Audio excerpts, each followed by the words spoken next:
बिस्मिल्लाहिर्रहमानिर्रहीम। हम कोयटा घूमने गए तो 16 साला पठान लड़की बोली कि मुझे छुपा लो, मेरे अब्बा मेरी शादी बुढ़े से कर रहे हैं। वो बहुत खूबसूरत थी। हम उसे अपने साथ ले गए और एक तवाइफ को बेच दिया। अगले दिन कोठे वाली का फोन आया और वो रोते हुए बोली, तेरे गुनाह की सजा हम सबको मिल रही है, 10 लाख ले और इस लड़की को ले जा। हम खुशी खुशी वहां पर गए, पर जान निकल गई जब देखा कि उसने नहाकर नीले रंग की आसमानी साड़ी पहनी हुई थी और ड्रेसिंग टेबल के सामने खड़े होकर अपने गीले बालों में ब्रश करने लगी कि आईने में नजर आते कमाल का अक्स देखकर वो मुस्कुरा दी। कमाल, जिसके नाम पर उसके होंठ गुनगुनाने लगते थे।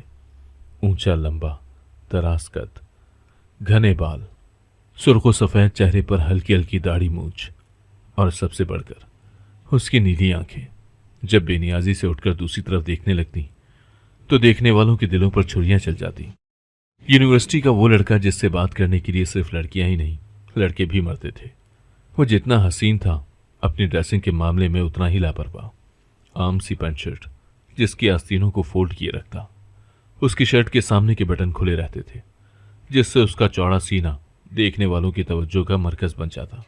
पूरी यूनिवर्सिटी में शायद ही कोई ऐसा होगा जो उसके मुतासरीन में शामिल ना हो, लेकिन ये वो शख्स था जिसे हासिल करने के लिए शिजा ने अपनी पूरी फैमिली की मुखालफत मोल ले ली। शिजा अमीर घराने की लड़की थी। वो और कमाल एक ही यूनिवर्सिटी में पढ़ते थे।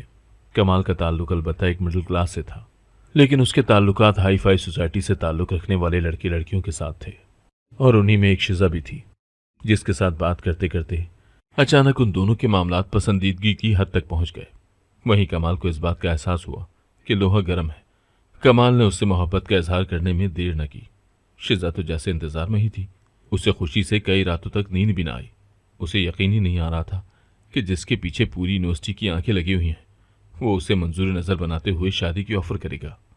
इस मरहले तक दोनों खैर खूबी के साथ पहुंच गए थे, लेकिन अगला मरहला शिजा के लिए कदरे मुश्किल था, क्योंकि ये मरहला उसने खुद ही तय करना था।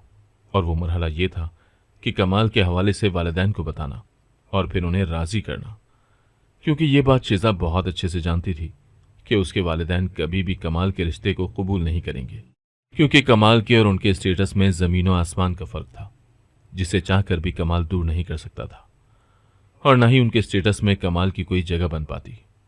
शिजा की फैमिली बहुत लिबरल थी।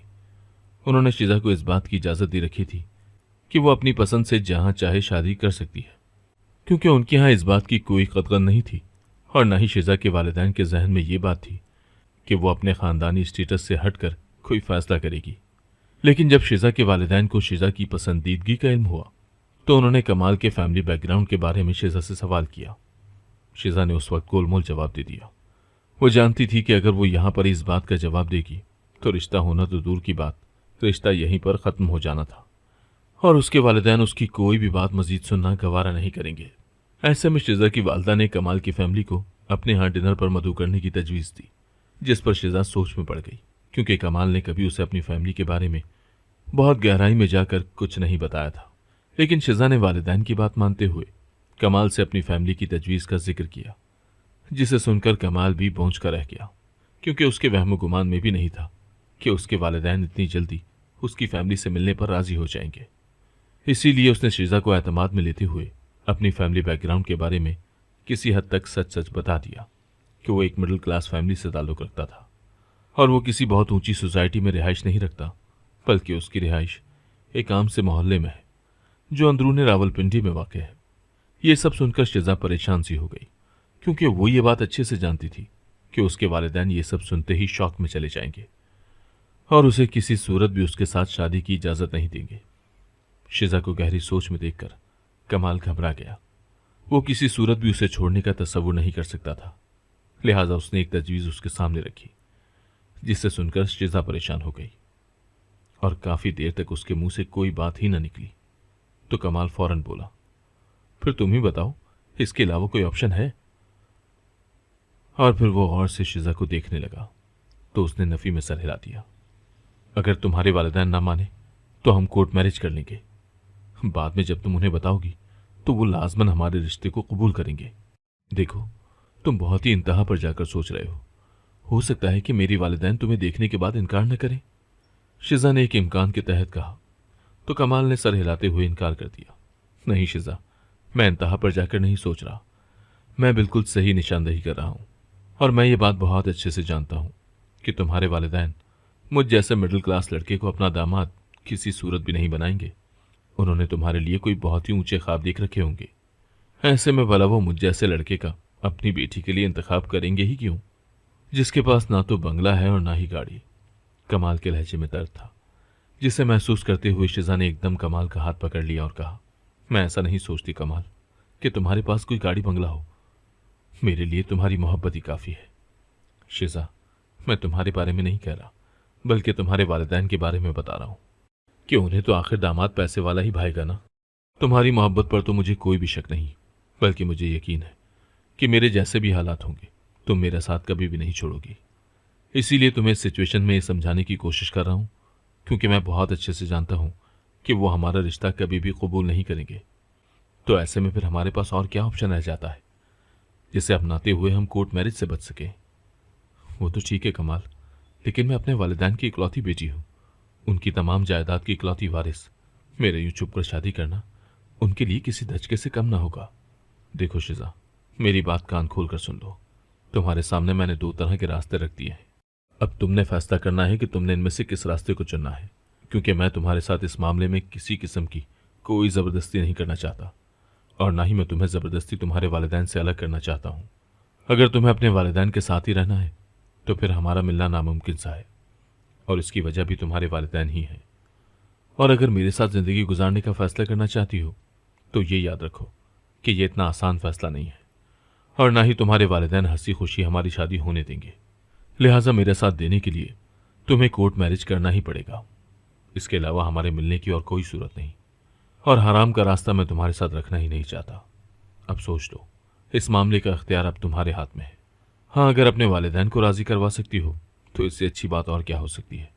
शिजा ने उसकी सारी बात बहुत ही ध्यान से सुनी और सर हिला दिया, लेकिन उसके चेहरे पर फैला हुआ तजब्जुब कमाल के लिए फिक्रमंदी का बायस था। शिजा के वालिदैन की दावत पर कमाल अपनी अम्मी को लेकर गया। कमाल भी इकलौता बेटा था।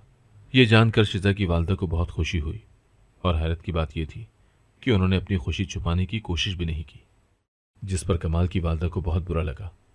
शिजा की वालदा बड़ी रवानी में कह गई कि हम भी ऐसा ही घराना अपनी बेटी के लिए चाहते थे, जहां पर नंद, देवर और जेठानी का झंझट ना हो, और हमारी बेटी सुकून से अपना वक्त गुजार सके।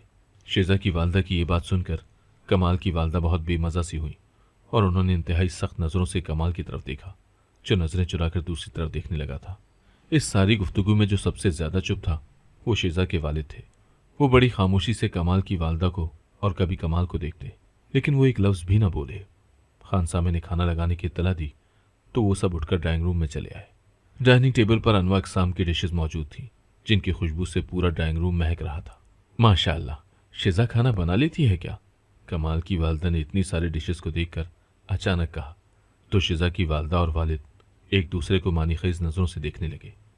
जिस घर में खानसामे हो तो वहां लेडीज अपना वक्त किचन में जाया नहीं करती, शिजा के वालिद ने इंतहाई संजीदगी से कहा।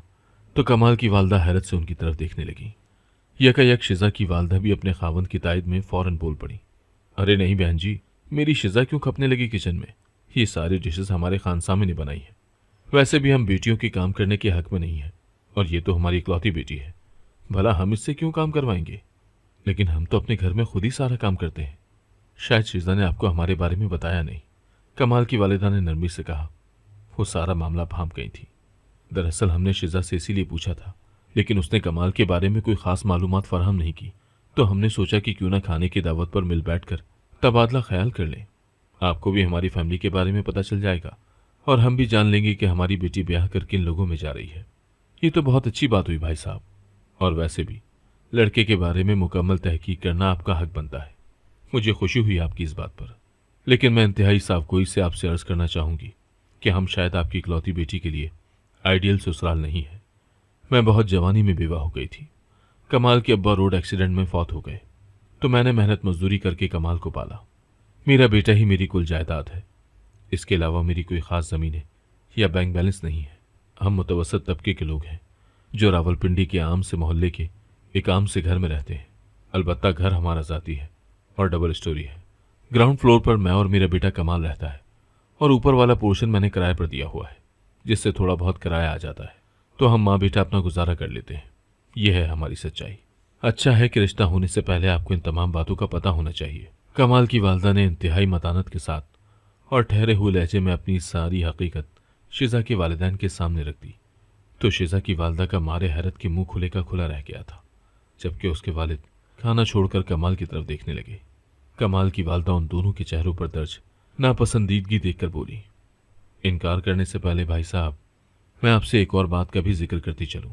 मुझे कमाल ने किसी हद तक आपके बारे में बता दिया था। सच पूछें तो मैं इतने बड़े घर में अपने बेटे का रिश्ता करना ही नहीं चाहती थी। मैं तो अपनी ही तरह के लोगों में रिश्ता करने की हामी हूं। लेकिन यह भी सच है कि मैं सिर्फ अपनी बेटी के कहने पर यह रिश्ता लेकर नहीं आई हूं, बल्कि मुझे कमाल के जरिए ही पता चला है कि शिजा खुद भी कमाल को बहुत चाहती है और उससे शादी करना चाहती है। लिहाजा आप इसे एक तरफा मामला ना समझिएगा, बल्कि ये दो तरफा मामला है, जिसकी वजह से मुझे यहां आना पड़ा। बाकी मैं अपने हालात आपको बता चुकी हूं। आगे आपकी मर्जी है, इस रिश्ते को कबूल करें या इनकार करें। कबूल करेंगे तो अच्छी बात है, इज्जत के साथ बेटी को भी रुखसत कर देंगे। लेकिन अगर आप इनकार करेंगे तो आजकल के बच्चे जिस कदर बागी हैं, ये तो आप जानते ही हैं। क्या आप हमें धमका रही हैं? शिजा के वालिद भवें उचकाकर बोले, खुदा ना खास्ता मैंने ऐसी कोई बात नहीं की भाई साहब। आपको तस्वीर का दूसरा रुख भी बताने की कोशिश की है कि मुझे आपके घर तक लाने में आपकी बेटी का हाथ भी है। आप तो हमारे बारे में नहीं जानते थे, लेकिन शिजा को बहुत अच्छे से इल्म था कि कमाल का बैकग्राउंड क्या है। अगर ये सिर्फ कमाल की बात होती तो शायद मैं मना कर देती, लेकिन इसमें आपकी बेटी की भी मर्जी शामिल है, तभी मैं आपके दरवाजे तक आई हूं। आपने खुद ही कहा कि इकलौती बेटी है और आप कभी भी नहीं चाहेंगे कि इसका दिल दुख जाए। बिल्कुल इसी तरह मैं भी अपने बेटे की खुशी की खातिर ना चाहते हुए भी यहां तक आ गई। बाकी आपकी मर्जी है। मैंने अपने हालात के बारे में कुछ भी नहीं छुपाया। आप भला छुपा भी क्या सकती थी? शिजा की वालदा बेरुखी से बोली। शिजा के वालिद तो खाना अधूरा छोड़कर ही वहां से उठकर चले गए थे, जबकि उसकी वालदा भी एक्सक्यूज में कहकर वहां से उठ गई। शिजा के लिए ये लम्हात इंतहाई शर्मिंदगी के थे। कमाल की वालदा के लिए भी वहां बैठना अब नामुमकिन सा हो गया था। चनाचा वो भी उठ गई और शिजा पर नजर डालते हुए वो अपनी चादर दुरुस्त करते हुए लाउंज के दाखिली दरवाजे की जाने पड़ी। शिजा जहनी तौर पर इस सारी सूरत हाल के लिए बिल्कुल भी तैयार नहीं थी। वो ये तो जानती थी कि उसके वालिदैन रद्द-ए-अमल का इजहार करेंगे, लेकिन ये रद्द-ए-अमल इतना शदीद हो सकता है, उसके वहम गुमान में भी ना था। वो कमाल की वालदा के जाने के बाद परेशानी से बार बार अपने हाथ मल रही थी कि तभी उसके वालिदैन ने उसको बुलवाया। जब वो उनके पास जाने के लिए उठी तो एक फैसला कर चुकी थी कि वो किसी सूरत भी अपने फैसले से पीछे नहीं हटेगी। जब वो उनके पास जाने के लिए उठी तो एक फैसला कर चुकी थी कि वो किसी सूरत भी अपने फैसले से पीछे नहीं हटेगी। वो मजबूत दिल के साथ अपने वालिदैन के कमरे में गई तो कमरे की सूरत हाल देखकर उसका दिल पूरी तरह धड़कने लगा।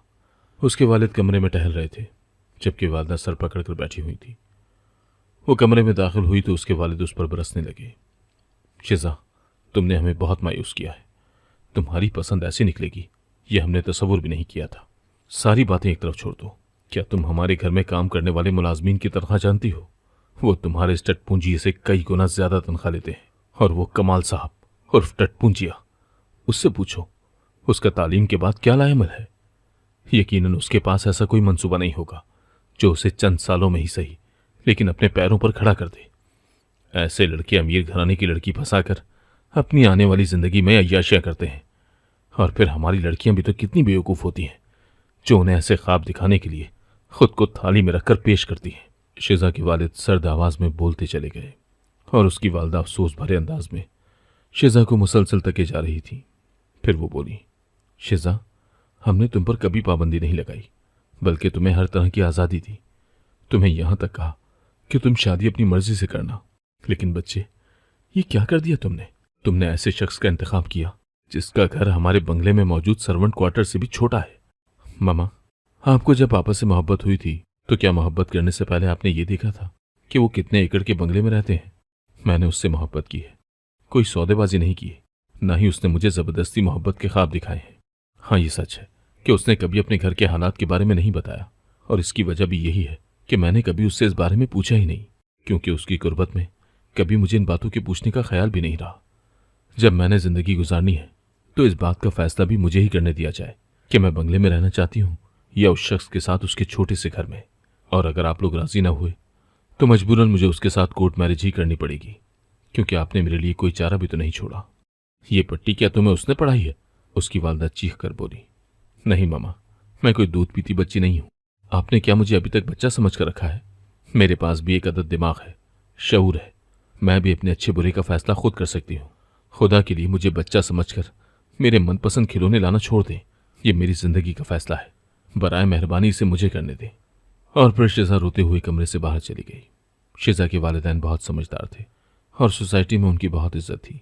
वो नहीं चाहते थे कि शिजा की छोटी सी गलती की वजह से पूरे शहर में जलील हो जाए। वो एक कामयाब बिजनेसमैन थे और ये बात बहुत अच्छे से जानते थे कि अगर वो शिजा के साथ जोर जबरदस्ती करेंगे तो ये सरासर घाटे का सौदा था, क्योंकि वो अपनी बेटी की नज़र में विलन नहीं बनना चाहते थे।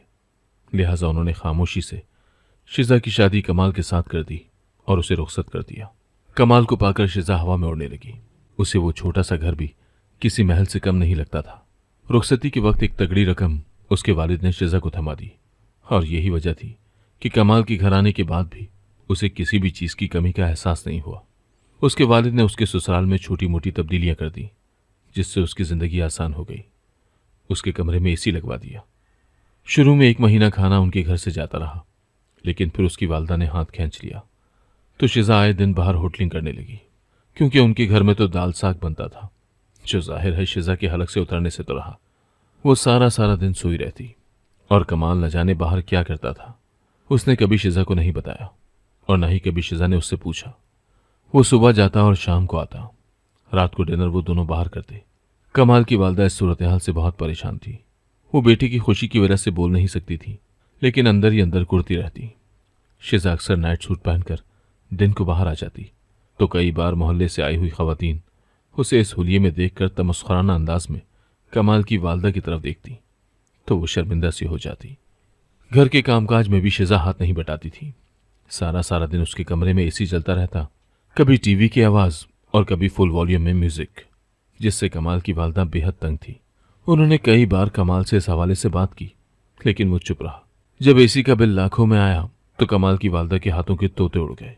कमाल भी परेशान हो गया तो शिजा ने अपने पैसों से पेमेंट कर दी और जो पैसे बाकी रह गए थे उससे वो जिद करने लगी कि वो उसे नॉर्दर्न एरिया, बिलखुसूस कोयटा, हनीमून के लिए लेकर जाए। कमाल मान गया और उसे कोयटा घुमाने के लिए लेकर चला गया। यहां उन्होंने एक होटल में क़याम किया। सुबह से शाम तक कोयटा के तफरीही मकामात में घूमते रहे। एक दिन ढाबे पर लंच करते हुए उन्होंने देखा कि एक 16 साल लड़की, जो अपनी शक्लो सूरत से पठान लगती थी, उनसे मदद मांगने लगी। उसने कहा कि मुझे छुपा लो, मेरे अब्बा मेरी शादी बुढ़े से कर रहे हैं। वो बहुत खूबसूरत थी। वो उसे अपने साथ होटल वाले कमरे में ले गए। शिजा इस सूरत हाल से खुश नहीं थी। उसने कमाल से कहा कि हमें क्या जरूरत है कि हम इसके मामले में आए, तुम इस लड़की को मकामी पुलिस के या फिर किसी एनजीओ के हवाले कर दो। लेकिन कमाल ना माना और अगले दिन वो अपना हनीमून छोड़कर उस लड़की को लेकर रावलपिंडी आ गए। शिजा का मूड बहुत खराब हो गया था, क्योंकि उस लड़की की वजह से उनका हनीमून पीरियड बर्बाद हो गया। अब ये क्या यहीं रहेगी? आखिर तुम इसे किसी वेलफेयर इदारे को क्यों नहीं भेजते? शिजा उस लड़की की वजह से अक्सर कमाल से लड़ने लगती तो कमाल उसे तसल्ली देने लगता कि सिर्फ चंद दिन की बात है, मैं इसे अपने दोस्त के हवाले कर दूंगा, तुम बेफिक्र रहो। और फिर कुछ दिनों के बाद कमाल लड़की को लेकर घर से चला गया तो शिजा ने सुख का सांस लिया, क्योंकि वो लड़की बेहद हसीन थी और वो नहीं चाहती थी कि कमाल उसकी तरफ देखे। शिजा शादी के 2 माह बाद ही कमाल के अंदर बहुत अजीब व गरीब तब्दीलियां रोनुमा होते हुए देख रही थी। वो कोई जॉब नहीं करता था, लेकिन उसके पास पैसे कहां से आते थे, और ना ही वो अपनी जॉब का कोई सोर्स बता रहा था। दूसरा, उसे अक्सर एक खातून की कॉल आती तो वो फोन सुनने के लिए बाहर चला जाता। शिजा उससे अगर पूछती तो वो चिढ़ जाता कि तुम शक्की बीवियों जैसा रवैया रखने लगी हो। एक दिन उसने देखा कि कमाल बार बार कॉल काट रहा है और फोन अटेंड नहीं कर रहा। इसी दौरान दरवाजे पर होने वाली दस्तक पर वो अजीब घबराए हुए अंदाज में कमरे से तेजी से निकला ही था कि फोन दोबारा बजने लगा। कॉल बार बार आ रही थी। ये वही नंबर था जिससे उसे कोई खातून अक्सर कॉल करती थी। शिजा ने फोन उठा लिया। जो ही उसने कॉल रिसीव करके फोन अपने कान से लगाया तो दूसरी तरफ से औरत ऐसे बात कर रही थी जैसे वो कोठी वाली हो। और फिर उसने एकदम रोते हुए कहा, तेरे गुनाह की सजा हम सबको मिल रही है, 10 लाख ले और उस लड़की को ले जा। शिजा हैरान होकर ये बातें सुन रही थी। तभी कमाल तेजी से अंदर आया। उसने फोन शिजा के हाथ से खींचकर बंद कर दिया। ये औरत कौन है? वो लड़की कहाँ है? क्या तुमने उसे बेच दिया? तुम कौन हो कमाल? क्या पेशा है तुम्हारा? शिजा ने एक ही सांस में सवाल किए, लेकिन कमाल ने किसी सवाल का जवाब नहीं दिया और फौरन ही फोन उठाकर बाहर की तरफ निकल गया। कमाल जब कोठे पर पहुंचा तो पूरा कोठा वीरानी का मंजर पेश कर रहा था। कमाल पर नजर पड़ते ही नीली बाई उसके पास आई और हाथ जोड़कर बोली, ले जा इस मुल्लानी को, जब से आई है कुरान पाक की ऊंची ऊंची जबान में तिलावत करती रहती है। इतना मारा है इसको, लेकिन इसके बावजूद इसने तिलावत करनी नहीं छोड़ी। जिस गाहक को भी इसके कमरे में भेजते हैं वो उल्टे कदमों वहां से भाग कर निकल आता है और दोबारा नहीं जाता। अरे भाई, इसने तो हमारा धंधा ही चौपट करके रख दिया है। ले जा इसको, तेरी मेहरबानी होगी। मुझे बेल्ट दे, मैं इसका इलाज करता हूं। 2 मिनट में सीधी हो जाएगी, फिक्र न कर तू, कमाल गुस्से से बोला। और जो ही अंदर गया तो वो ये देखकर हैरान रह गया कि वो लड़की दीवार के साथ खड़ी थी, लेकिन उसने अपने सीने के ऊपर एक तस्वीर लगा रखी थी। कमाल ने उससे वो तस्वीर खींची और जो ही उसकी नजर उस तस्वीर पर पड़ी तो उसकी जान निकल गई। जब देखा कि वो तस्वीर तो उसकी अपनी है, आज से तकरीबन 16 साल पहले की। उस तस्वीर में वही लड़की थी जिसका उसने शादी के नाम पर रेप किया और शादी का झांसा देकर वहां से भाग आया। तो क्या ये लड़की मेरी बेटी है? तस्वीर उसके हाथ से छूटकर नीचे जा गिरी। ये लड़की हूबहू उसी लड़की की कार्बन कॉपी थी। वो उसे गायब दिमागी से देखने लगा। बाबा, अचानक वो लड़की उसके सीने से लगकर रो पड़ी। अपने हाथ से मेरा गला दबा दो, लेकिन मुझ पर यह जुल्म ना होने दो। मेरी माँ ने आपके इंतजार में गांव वालों के हाथों अपनी बेइंतहा रुसवाई देखी। मरने से पहले वो मुझे चमन के गांव से यहाँ कोयटा शहर ले आई, मजदूरी करके मुझे पालने लगी। अम्मा के मरने के बाद हमारे हमसाये ने तरस खाकर मुझे अपने घर में पनाह दी, लेकिन फिर उसकी नीयत खराब हो गई और उसने मुझे बेचने का फैसला किया और एक बुढ़े से मेरी बात पक्की कर दी, जिसके एवज उसे 13 लाख मिलने थे। इससे पहले कि वो अपने मंसूबे में कामयाब होता, मैं वहां से भाग गई और कुदरत ने मुझे आपसे मिलवा दिया। पहली बार कमाल की आंखों में आंसू थे। उसे अपनी सारी जिंदगी याद आने लगी, जिसमें सिर्फ गुनाह ही गुनाह थे। कमाल दरअसल एक दलाल था। वो लड़कियों को अपनी मोहब्बत के जाल में फंसाकर शादी के लारे लगाता और फिर यहाँ कोठे पर लाकर बेच देता। लेकिन उसे ये इल्म न था कि एक दिन वो अपनी ही बेटी को यहाँ लेकर आएगा।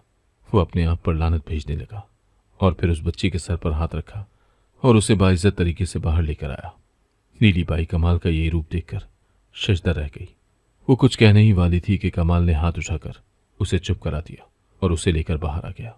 लेकिन ये देखकर उसके कदम रुक गए और दिल की धड़कन तेज हो गई, क्योंकि सामने शिजा थी जिसे वो टूट कर चाहता था। शादी करने से पहले तो उसे लगता था कि वो शादी लालच के बिना पर कर रहा है, क्योंकि शिजा एक अमीर बाप की बेटी थी और वो जानता था कि शिजा के वालिदैन उससे कितना प्यार करते हैं। वो इतनी बड़ी जायदाद की इकलौती वारिस है। इस तरह नौकरी के बगैर ही उसके वारे न्यारे हो जाएंगे और वो सारी जिंदगी अय्याशी करता रहेगा। लेकिन शादी होती ही उसे शिजा से मोहब्बत हो गई, मगर अब अपने सामने ही अपनी मोहब्बत को रेजा रेजा होते हुए वो अपनी आंखों से देख रहा था। शिजा के होंठ मारे जज्बात के कप पा रहे थे और आंखें आंसुओं से लबरेज थी। मेरी किस्मत देखो, मैंने जिसे बेइंतहा चाहा, जिसके लिए सारी दुनिया से टकराई, वो तो लड़कियों का दलाल निकला। लेकिन दुआ है कि तुम्हारी बेटी के नसीब अच्छे हों। मैं ये सब छोड़ दूंगा शिजा, तुम मेरी बात तो सुनो। लेकिन शिजा मजीद कुछ सुने बगैर फौरन वहां से रोते हुए भागती चली गई। वो अपने वालिदैन के घर गई और उन्हें सारी सूरत हाल के बारे में बताया तो वो बेहद दुखी हो गए। उन्होंने एक अच्छा वकील करके तलाक का केस फाइल करवा दिया। कमाल ने बहुत कोशिश की, बहुत मिन्नतें तरले किए, लेकिन शिजा ने उसे देखना भी गवारा न किया और तलाक ले ली। अपनी मोहब्बत के इस अंजाम ने कमाल को तोड़ कर रख दिया। लेकिन अब वो जीने के लिए इसलिए मजबूर हो गया कि उसकी बेटी का इस भरी दुनिया में उसके सिवा कोई भी नहीं। अगर आपको आज की कहानी पसंद आई है तो वीडियो को जरूर लाइक कीजिएगा और अपने दोस्तों के साथ भी शेयर कीजिएगा। और हाँ, अगर आपने अभी तक हमारा चैनल सब्सक्राइब नहीं किया तो जरूर सब्सक्राइब करें। मिलते हैं कल एक नई और दिलचस्प कहानी के साथ। अल्लाह हाफिज।